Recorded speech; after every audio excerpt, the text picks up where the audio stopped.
Greetings, my friends, and welcome to the Cinematologist Octoberfest. My name is the Cinematologist, and behind me is my friend Vincent. This week our theme is one you can really sink your teeth into. That's right, we're talking about vampires this week, the bloodthirsty creatures from the Netherlands. What kind of adventures do we have in store? Sit back, relax, and enjoy the Fright Fest as Vincent and I introduce you to a whole array of vampire films. When I first started Octoberfest, I reviewed the original Dracula film.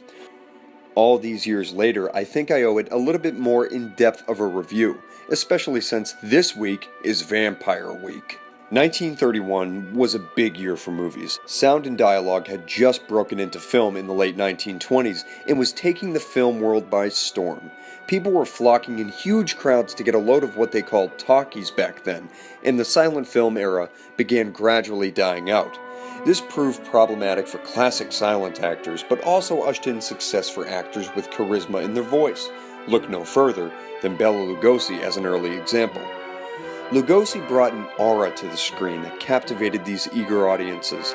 The drawl of his Hungarian accent and shifty eyes partnered together perfectly, making for a performance that provided the mold for the vampire stereotype that is still emulated today. Whether it's serious performances, parodies, or even serial characters, that mystique of elegance and deviance is what Lugosi brought forth, and I don't think it'll ever be forgotten. This film also provided an archetype for the kind of aesthetic these movies would benefit from.